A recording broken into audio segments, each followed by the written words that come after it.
Bonsoir Pascal. Bonsoir Estelle. La francophonie, ça déménage. Hein, ça envoie, ça envoie. Oui, c'est un spectacle qui a lieu en ce moment même, un concert en hommage, enfin pas tout de suite, mais après à Charles Aznavour. Oui. Mais ce concert a lieu en ce moment dans le cadre du sommet de la francophonie à Erevan. Oui, alors vous savez que normalement c'était Charles Aznavour qui devait donner ce concert, mais comme vous savez, le 1er octobre, il est décédé à Paris. Donc ce concert est devenu un concert hommage avec une série d'artistes qui vont chanter ses chansons. Parmi ces artistes, il y a notamment Serge Lama, Zaz, Angélique Kidjo, Mélodie Gardot. Ça, c'est la deuxième partie. Alors, à ce gala, vous le voyez sur ces images, il y a le président français Emmanuel Macron avec Brigitte, son épouse, et puis tous les autres chefs d'État et de gouvernement, belges, suisses et canadiens. Alors, tout de suite, je vous propose de regarder un extrait. Hein. L'hommage à Aznavour, c'est dans la deuxième partie. Là, on est toujours avec les artistes arméniens et je vous propose de découvrir ce ballet un peu spécial. Regardez.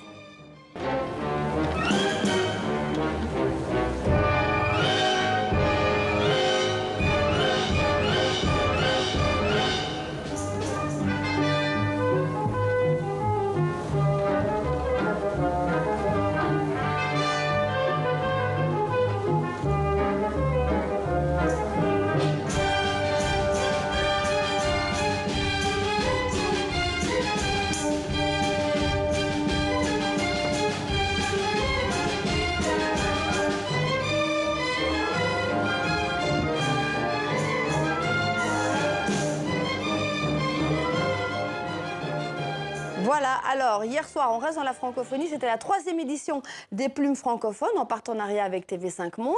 Alors ils ont donné leur prix, 1500 manuscrits, jeunes auteurs francophones du monde entier ont envoyé leurs manuscrits à Amazon qui a fait un tri, il restait 5 dans la shortlist comme on dit en beau français.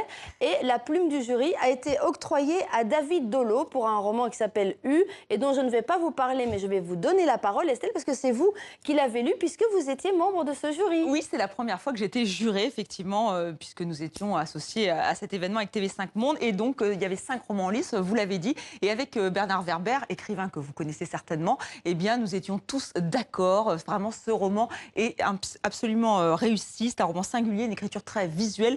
David Dolo nous entraîne dans un monde parallèle avec un contre-héros, ce fameux U, qui est un homme qui devient un cheval. Je ne vous en dis pas plus. C'est vraiment extrêmement réussi, encore une fois, et très puissant. Lisez-le, Pascal. J'y cours. Vous aussi. Alors, on reste dans la littérature et l'information est tombée aujourd'hui. Vous savez que Michel Houellebecq prépare un nouveau roman qui va sortir en janvier. Alors, vous vous souvenez, son dernier roman, Soumission, a fait beaucoup de bruit puisqu'il était sorti le jour des attentats de Charlie et c'était il y a 3 ans. Voilà, et alors un peu de musique encore. Ah bah oui, donc encore la musique, mais toujours en francophonie. Les 4 radios francophones, comme chaque année, ont donné leur prix. Donc les 4 radios suisses, québécoises, belges et françaises ont octroyé le prix du jeune soliste des médias francophones publics. Et il revient au jeune violoncelliste suisse. C'était le candidat de la RTS, Christophe Croiset. Et on écoute tout de suite un joli extrait. Regardez.